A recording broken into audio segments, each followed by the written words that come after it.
Bonjour, je suis Juliette. Bienvenue dans cet épisode d'introduction du 4 de bâton. Ici, je vous parle des cartes du tarot, de leurs messages et des leçons spirituelles qu'elles nous enseignent. Les sorcières, les sceptiques, les cartésiens, les spécialistes, les novices, les curieux, les chrétiens, les juifs, les musulmans, les bouddhistes, les athées, les hindouistes, les animistes, peu importe. Si vous êtes un de ces êtres fragiles appelés humains, que vous êtes fort et faible à la fois, formidable et minable parfois, que vous avancez dans la vie courageusement, bienvenue. Ce podcast est pour vous.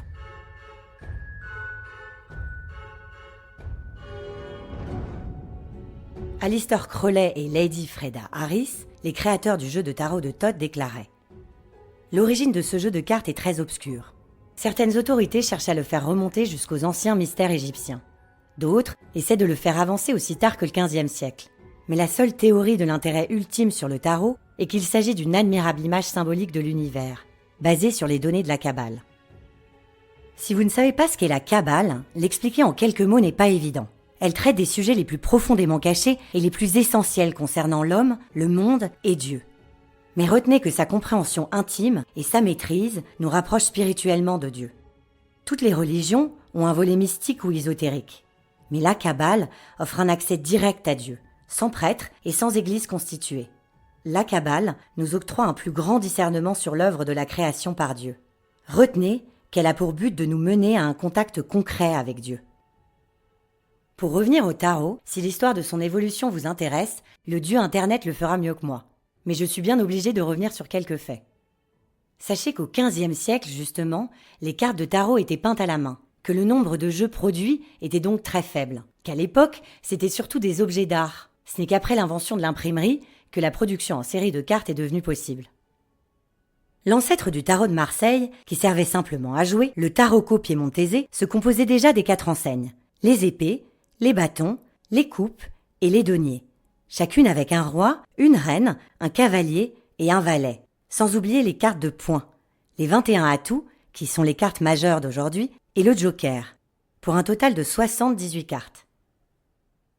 Un certain Eteia serait le premier à avoir publié un jeu de tarot spécialement conçu à des fins occulistes et divinatoires.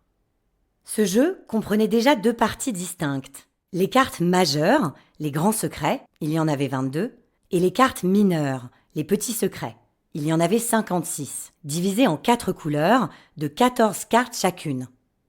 Aujourd'hui, les 3 jeux les plus couramment utilisés dans le tarot ésotérique sont le tarot de Marseille, le jeu de tarot Rider-Waite-Smith et le jeu de tarot de Thoth. Parlons cartes.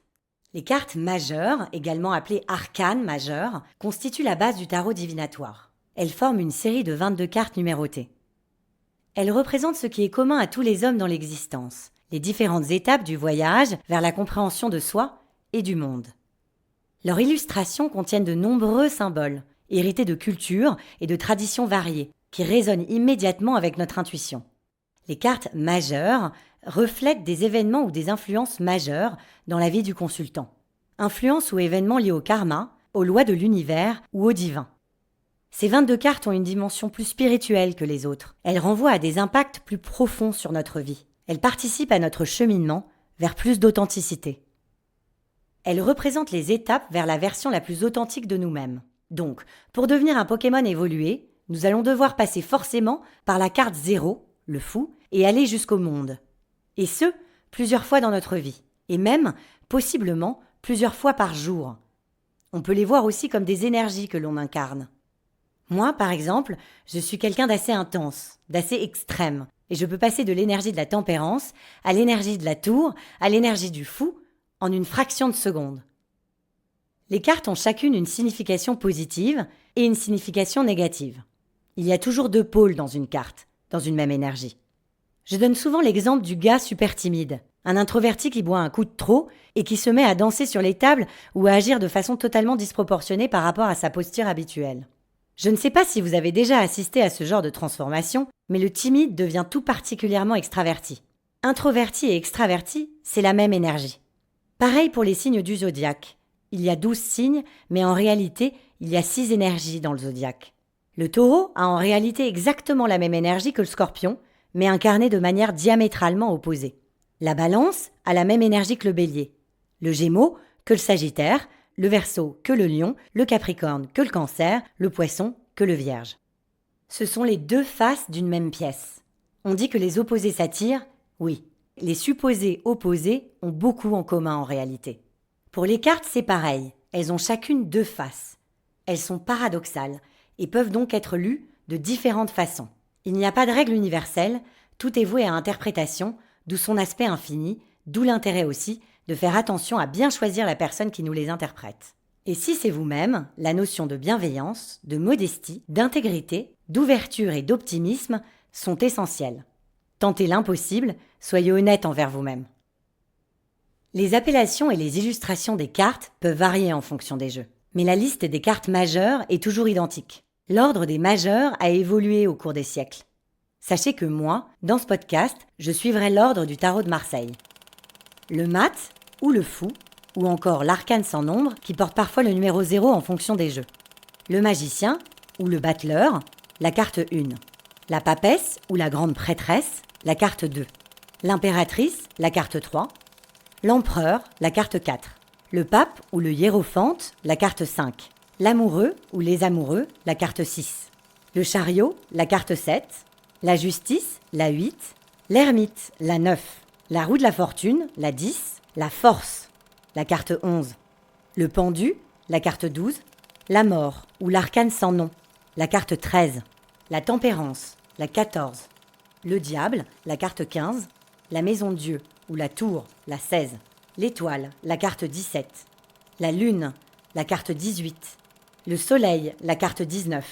Le jugement, la carte 20. Le monde, la dernière et 21e. Ensuite, il y a les cartes mineures, qui renvoient quant à elles à des situations, des problématiques ou énergies à l'œuvre de façon concrète dans notre vie. Les arcanes mineurs sont répartis dans 4 suites, couleurs, ou on peut aussi les appeler enseignes. Je nommais tout à l'heure les bâtons, les coupes, les deniers et les épées. Elles évoquent les joies et les peines du quotidien, les difficultés ou les espoirs qui sont propres à chacun. Les cartes des bâtons symbolisent ce qui motive, dynamise et en général elles parlent d'actions qu'il faut entreprendre. Elles s'épanchent sur nos désirs et notre élan vital. Pour donner un exemple, si vous lancez dans un nouveau projet vous taraude, dans votre tirage il y aura certainement l'as de bâton. Les lames des coupes symbolisent quant à elles les émotions et les sentiments. Elles nous parlent de ce que nous ressentons et de nos relations. Pour illustrer ici aussi, si vous êtes en totale harmonie avec vous-même, ce que je vous souhaite, ou avec un autre, le 2 de coupe peut ressortir. Les cartes des épées sont associées aux idées et au mental.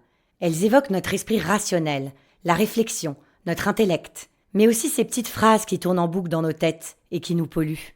Par exemple, les épées sont nos pensées et la communication. Toujours pour donner une idée, si vous êtes dans un grand moment de conflit avec une ou plusieurs personnes, le 5 d'épée viendra vous rappeler les leçons du tarot pour vous accompagner dans cet état de crise.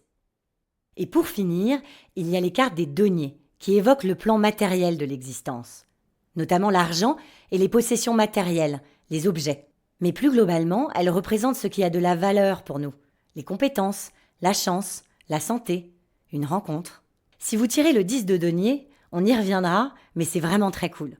Les cartes de cour, donc roi, reine, cavalier et les valets, quant à elles représentent des traits de personnalité qui peuvent nous évoquer des personnes de notre entourage, ou bien des qualités à développer en nous pour atteindre nos objectifs. Les majeurs, les mineurs et celles de la cour sont donc parfaitement complémentaires. Dans ce podcast, je vais tenter de vous donner un maximum de clés pour interpréter les cartes du tarot. Il y a 2 façons de voir la chose, et les 2 vont de pair. On peut l'utiliser comme un jeu divinatoire, se faire tirer les cartes pour voir les énergies et les messages qui viennent à nous, dans le cadre d'une guidance, ou bien simplement découvrir la signification de chaque carte comme un enseignement en tant que tel, comme la grande histoire de l'expérience humaine. Le titre de ce podcast porte le nom de ma carte préférée, le 4 de bâton. Il nous faudra attendre son épisode pour découvrir pourquoi elle m'est si chère. Mais sachez qu'elle évoque la communauté, l'harmonie et le partage comme outil d'épanouissement. Comme je vous disais, il y a 78 cartes dans le tarot. Il y aura donc au minimum 79 épisodes du 4 de bâton, en comptant ce tout premier. Vu qu'on est dans un podcast, vous n'aurez pas de support visuel pour voir les cartes. Je vous invite à regarder sur internet la carte avant de lancer l'épisode qui lui sera dédié. Ou bien, et c'est carrément mieux, je vous incite à vous procurer un jeu de tarot. Pour prendre rendez-vous avec moi, retrouvez-moi sur Instagram sur le 4 de bâton tarot. Bienvenue dans ce podcast. Je vous souhaite d'y prendre du plaisir, de la sagesse, de l'espoir et de l'amour. Je vous embrasse fort. N'oubliez pas que si on y croit, nos rêves se réalisent. Bonne chance!